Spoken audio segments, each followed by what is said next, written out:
Olá, eu sou Gleiciane Jennifer e hoje eu vou apresentar um pouco sobre a poeta Guilca Machado e alguns de seus poemas.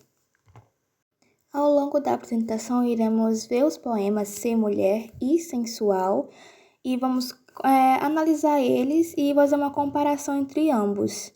Após isso, vamos falar um pouco sobre a autora Guilca Machado, um pouco do simbolismo, com as características do simbolismo e como a Guilca usou o simbolismo. E a gente conclui e mostra as referências. Vou começar analisando o poema Ser Mulher, que vamos ver que o eu lírico vai estar falando de uma mulher, obviamente, como o próprio nome diz, e vai haver um conflito entre o existencial da mulher, que é a sua capacidade de amar, desejar e criar e etc., e os limites impostos da sociedade, que não deixava a mulher fazer e pensar o que ela queria. Quando a gente vai entrar na análise do texto, uma das primeiras coisas que a gente percebe é que em cada início das estrofes tem ser mulher no início. Essa repetição funciona como uma anáfora que vai estruturar o texto e reforçar um pouquinho o caráter reflexivo do poema. Porém, essa repetição também não vai construir uma definição positiva ou estável do feminino. Ao contrário, vai mostrar, todos os estrofes e versos vão mostrar uma realidade feminina triste e frustrante. Nos versos iniciais, a mulher aparece como um ser naturalmente talhado para a liberdade, para o amor, para a glória. Como podemos ver, a primeira frase, literalmente, ser mulher vira a luz trazendo a alma talhada para os gozos da vida, a liberdade e o amor. Porém, essa imagem idealizada entra em choque com a realidade concreta apresentada logo em seguida no segundo verso. Dentro de uma partilha afetiva não resulta em parceria, mas em dominação. Quando a gente vê no buscar um companheiro e encontrar um senhor. As oposições da palavra companheiro e senhor é explícito o que o eu lírico quer dizer. Essa escolha lexical pode explicar as relações hierárquicas que marcam o casamento e a vida feminina no contexto burguês daquela época. O que é interessante também porque isso é muito coisa que acontece no pré-modernismo. E mais tarde irei explicar também sobre isso porque tem tudo a ver com o simbolismo, panasianismo e o modernismo, porque vemos em cada um dos três umas características muito parecidas, já que foram em uma época da qual as três escolas literárias foram muito próximas uma da outra, principalmente no Brasil. As relações hierárquicas vão acabar refletindo em todas as três escolas literárias. Voltando ao poema, no verso Ser mulher calcula todo o ensino curto, podemos ver que vai traduzir a condição feminina de uma forma paradoxal, porque mesmo diante de infinitas possibilidades subjetivas, a mulher acaba tendo pouco espaço para agir. E no final de cada verso iremos ver as reticências aparecendo, reforçando a ideia de interrupção, como se a fala da mulher tivesse sendo interrompida naquele momento, fosse cortado. Menos no final, que podemos ver que termina com um ponto exclamativo. E no verso final, ser mulher e ó atroz tantálica tristeza, fica na vida na qual uma água inerte presa nos pesados grilhões dos preceitos sociais. Podemos ver que tem a imagem da águia inerte e aprisionada, que a águia significa um símbolo de liberdade e grandeza, mas ela está parecendo presa pelos pesados grilhões dos preceitos sociais. Quando o poema fala em tantálica tristeza, vamos ver uma referência ao mito de Tântalo, que foi condenado por desejar aquilo que nunca poderia alcançar. Com isso, podemos ver que Guilca está comparando a condição da mulher a esse castigo. Ela deseja liberdade, amor e realização, mas são sempre negados e ela acaba aprisionada como aquela águia que a gente falou. E no seu outro poema, Sensual, podemos ver que vai ter uma crítica diferente, porque vamos explorar mais entre o conflito entre o desejo e repressão. Aqui o eu lírico vai assumir uma voz mais introspectiva, dividida entre a atração corporal e a moralidade imposta socialmente. Desde os primeiros versos, podemos ver uma ausência de um amor, como vemos, quando longe de ti, solitário medito, neste afeto pagão que envergonhada oculto. E após isso vai surgir um gatilho involuntário quando aparece um perfume. Vem-me às narinas logo o perfume esquisito. Então, a gente pode ver que o desejo não é apenas emocional, mas também físico, porque ela chama atenção até no perfume. E na expressão afeto pagão, associa o desejo carnal ao proibido, ao não cristão, justificando o sentimento também de ser oculto, de culpa, que ele vai ver que tem envergonhado ao culto, ela está sentindo culpa por gostar desse amor. Na sequência, podemos ver a febril confissão deste afeto infinito. Há muito que medrosa em meus lábios sepulto. Podemos ver que o conflito aumenta porque o eu lírico começa a se censurar. O desejo aparece como uma febre, mas que fica presa nos lábios. Ou seja, ele fica com vontade, mas não quer falar e não pode. Isso começa a perceber que ela está se autocensurando para não se entregar a esse amor.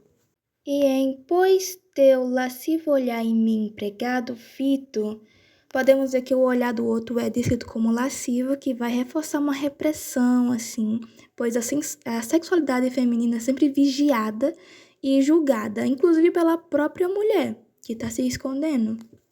Em um próximo verbo, vemos se acaso te achas longe o colossal barreira dos protestos que outrora eu fizera a mim mesma de orgulho, virtude, exige-se alteneira. Podemos ver a metáfora da barreira novamente para reforçar de novo que ela está se escondendo e está impedindo de se entregar para esse amor. Novamente, a gente pode perceber. Nessa estrofe também podemos ver que vai representar as regras morais e as promessas de virtudes que o lírico está tentando conter. Quando o homem está distante, a barreira permanece firme. Essa barreira permanece firme. Mas quando o outro está presente, essa barreira desaba, que vai mostrar que quando ela está por longe, ela está tudo bem, ela consegue controlar suas emoções, mas quando ele está por perto, ela não consegue se controlar. E no último verso, mas se estás ao meu lado, a barreira desaba e sinto volúpia e escoça fria lesma minha carne poluir com repugnante baba. Vemos a imagem da lesma ligada à volúpia, quebra de qualquer ideia romântica sobre o prazer. O desejo não aparece como algo bonito ou idealizado, mas como incômodo e até repulsivo. Essa metáfora vai mostrar como que a culpa que a sociedade coloca na mulher é que ela não pode sentir as coisas que ela gosta, não pode ter desejo, ela não pode desejar. Então vemos o próprio eu lírico desejando, mas se condena por desejar. Por fim, vamos fazer uma análise para comparar ambos os dois poemas. Vemos que ambos os poemas, Ser Mulher e Sensual, apresentam uma estrutura formal semelhante. Ambos têm sonetos clássicos, compostos por 14 versos, organizados em 2 quartetos e 2 tercetos, com versos decassílabas e esquemas de rima também iguais, que é A, B, A, B, A, B, A, B, C, D, C, D, C, D. Todos os dois têm a mesma regra. Até mesmo na sua forma de linguagem também, abstrata e simbólica, obviamente, pois se trata do simbolismo, mas cada um tem até um tema muito parecido, só muda como o tema vai ser centralizado. Ambos vão falar sobre a dor da mulher, mas de formas diferentes. Uma vai ser marcada por mais temas espirituais e idealizações, sobre prisão e limite. A outra é concreta, mais corporal e provocativa, com imagens mais sensoriais e carnais, com mais sobre desejos. Enquanto um fala sobre mais a liberdade feminina, o outro meio que vai condenar a si própria. Como eu já disse, os pontos principais, os dois poemas têm similaridades nos temas que eles estão falando, que é o desejo feminino como algo reprimido.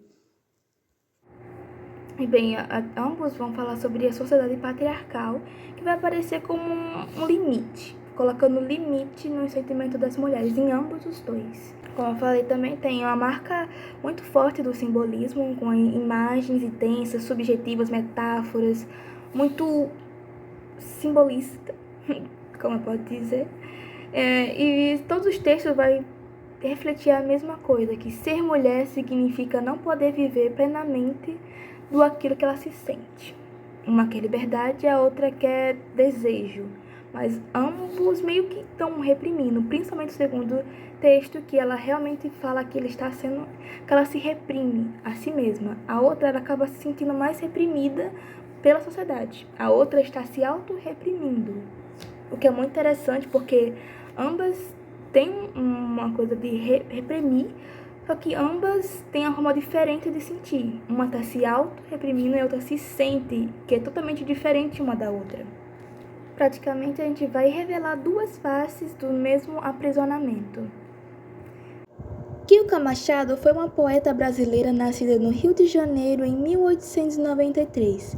Teve um papel fundamental na história da nossa literatura, embora muito tempo tenha sido esquecida pelo cânone.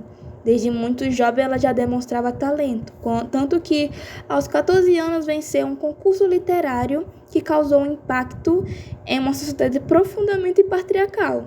Sua poesia se destacou principalmente pelo erotismo, justamente por isso que causou um impacto grande, e pela forte subjetividade e pela defesa da liberdade feminina de temas considerados muito escandalosos pela época, né?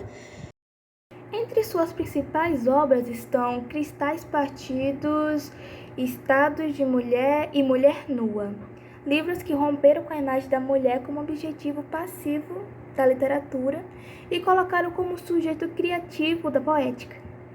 Além da atuação literária, Kiko também participou ativamente do Partido Republicano Feminino, que ela estava lutando pelo direito do voto feminino, das mulheres votarem. Em 1933, ela foi eleita como a maior poetisa do Brasil, mas apesar dela ter esse reconhecimento, ela foi usada e excluída do cânone. Mas hoje em dia estão havendo muitas pesquisas em relação a ela e espero que futuramente ela seja um dos cânones. E os estudiosos estão estudando ela justamente para recuperar a história de escritoras que foram apagadas por esse machismo. Para compreender a Quilca Machado em sentido simbolista, a gente tem que falar, obviamente, da escola literária. A gente vai tratar um pouquinho do contexto literário primeiro, e também iremos ver como a Quilca faz os seus poemas, seus textos, com o simbolismo, mas de uma maneira diferente. Porque como ela trata do corpo feminino, do feminino em si, ela vai tratar de uma forma diferente, obviamente, os poemas, porque o simbolismo não tinha foco em falar sobre mulheres. Então, foi como uma pioneira, entre muitas aspas, para falar de corpo feminino, falar sobre o sentimento feminino, falar os acontecimentos que as mulheres sofriam naquela época. Esse movimento literário vai surgir como uma reação ao excesso de racionalidade e objetividade e rigor formal do parnasianismo. Em vez de descrever a realidade de maneira direta e concreta, os simbolistas buscavam expressar um mundo interior do sujeito, valorizando mais os sentimentos, sensações e estados da alma. O simbolismo valorizava mais o mistério subjetivo e espiritual. Os poetas recorriam mais a símbolos, metáforas, musicalidade, sinestesia, imagens, e expressava o que não podia ser explicado pela razão. Uma linguagem mais sugestiva do que descritiva buscava provocar emoções em vez de oferecer significados fechados. Tanto que a poesia se aproximava mais do sonho, do inconsciente, do que a realidade. No Brasil, o simbolismo não vai se desenvolver de uma forma homogênea ou rígida. Ele convive junto com as outras correntes. Foi um período muito curto, então o panasianismo, o simbolismo e tendências pré-modernas estavam muito unidos. Por isso, muitos autores não se encaixavam perfeitamente em um único movimento, sempre ocupando um lugar de transição e experimentação de estética em cada uma das movimentos. Dentro desse contexto, a Gilka vai dialogar intensamente com o simbolismo, porque é cercado de imagens e metáforas, conflitos emocionais profundos, desejo, frustração, dor, inquietação, natureza do corpo, várias coisas simbolistas, mas Gilka não vai se limitar no tradicional. Ela se distancia da vertente para marcar mais pelo erotismo. Ela focou mais no erotismo e assumiu uma voz feminina mais ativa, que criticava as opressões em sociedades impostas à mulher, falava do drama pessoal. E fazendo isso, ela rompeu com os padrões da sociedade. Por isso que é interessante marcar. Também tem vários elementos que a Gilka também puxava um pouquinho para o pré-modernismo, mas ela é simbolista, com certeza, tem muitos elementos simbolistas que é impossível negar, podemos ver na análise dos poemas, tem muitas metáforas interessantes que a gente poderia ter mais a fundo pesquisas sobre. Conclui-se que os poemas Ser Mulher e Sensual de Gilka Machado vão expor a condição feminina marcada pela repressão e pelo conflito daquela época.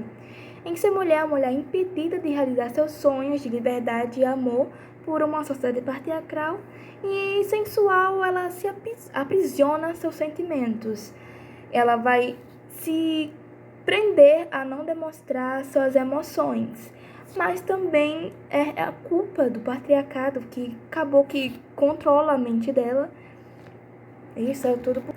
Em Ser Mulher, a mulher é impedida de realizar seus sonhos e a sua liberdade. Já em Sensual, ela mesma se reprime para não demonstrar os seus sentimentos. Mas aqui, apesar das diferenças, ambos demonstram que naquela época a mulher não podia viver plenamente. Principalmente não poderia ter desejos, não poderia ter um pensamento. Elas eram impedidas de fazer muitas coisas. E a Gilka vai estar rompendo com os padrões morais e sociais daquela sua época. Ela está quebrando os padrões desde... Ela quebrou vários padrões desde aquela época. E agora que ela está sendo pesquisada, espero que tenha mais coisas para poder ser falada sobre ela. Mas, enfim, a sua poesia é uma denúncia, obviamente, um ato de denúncia e resistência que todos os poemas deviam aparecer mais na nossa literatura, e que gostaria muito de ler mais livros e textos sobre autores que foram censurados pelo cânone brasileiro. Foram apagadas, eu espero que no futuro a gente encontre mais outras leituras. E é isso. E aqui estão as referências que eu utilizei para a pesquisa e o vídeo. Bem, algumas dessas eu usei para dar uma lida rápida e dar uma análise do que eles estavam falando.